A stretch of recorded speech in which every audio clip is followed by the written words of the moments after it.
Puis, on fera des postes récepteurs de télévision bijoux, comme il y a des postes de TSF bijoux. Des postes de poche, grands comme une lampe électrique. Plus besoin d'acheter un journal, on se branchera sur l'émission d'information, ou sur l'éditorial politique, ou sur la chronique de mode, ou sur le compte-rendu sportif, voire même sur un problème de mots croisés. Et la rue présentera un singulier spectacle.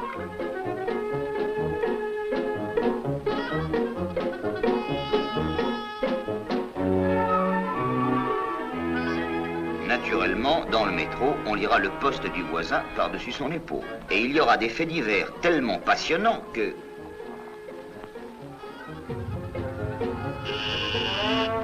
Et je ne parle pas du feuilleton. Il était devant elle était devant lui.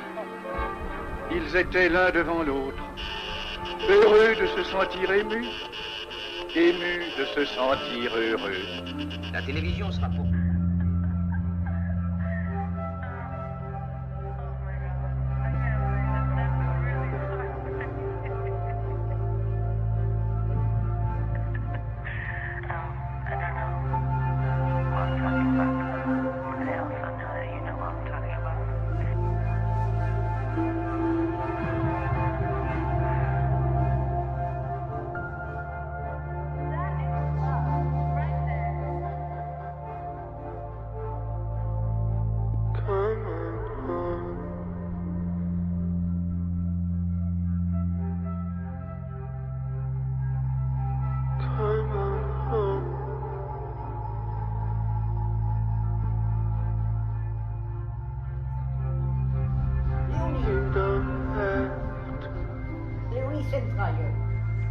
Pour la Toussaint, en principe, on va dans le cimetière, nettoyer les tombes, tout le temps la veille ou l'avant-veille, enfin, ou la semaine qui précède la Toussaint. Alors on était avec les on devant la Sainte-Raille arriver, à la Toussaint avec son chapeau de paille comme ça. J'ai compris pourquoi elle marchait toujours avec les mains derrière le dos, parce que dès je le fais, ça redresse, elle devait avoir mal au dos. Elle arrivait comme ça, les mains, là elle avait quelque chose à cacher. Alors elle arrivait avec les mains derrière le dos. À l'époque, elle clopait, mais elle les roulait, elle chiquait. Elle avait la cigarette au bec, elle ne tenait pas la main, elle avait la cigarette, elle chiquait. Bon, elle arrive au cimetière, elle vient nous dire bonjour. Elle passait devant notre tombe pour aller à la sienne. Elle arrive comme ça, elle se balançait quand elle marchait, et elle nous dit bonjour. Et puis elle va à la tombe de son mari qui était de tombe après la nôtre, à peu près de tombe. Je te la vois sortir les mains de derrière le dos. Elle avait 3 dahlias jaunes comme ça là. Et puis elle se penche sur la tombe, elle fait « T'es pauvre cornard, t'as pas mérité. T'es pauvre cornard, tu les as bien mérités. » Et là, c'était la tombe de son mari.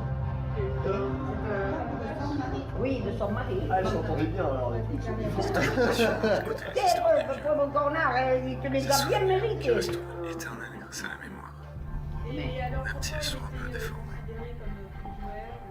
Ah ouais, parce que c'était un peu une femme de mauvaise vie, et puis elle était une intrigante, elle portait pour noir, c'était un chameau, hein. J'ai remarqué que, inconsciemment, la ligne directive de ces épisodes de pensée était la mort, le deuil, la mélancolie et plein d'autres états d'âme qui semblent si négatifs et néfastes pour l'être humain, oui, elle avait tapé là aussi, mais qui sont tellement inspirantes. la vérole, ou je sais pas quelle. Il y a quand même d'espoir. Elle était pleine de boutons. Sinon, à quoi ça servirait de continuer à vivre? La vie est faite d'orthographe, de toute façon. Soit tu essaies de les corriger en raturant, en mettant du blanc sur ces mots moches, ou soit tu te poses la question, pourquoi ça gêne autant? J'ai envie de voir la merde, non?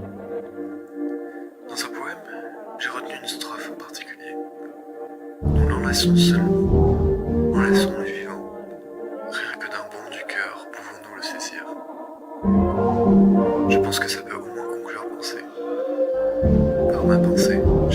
pluvieux.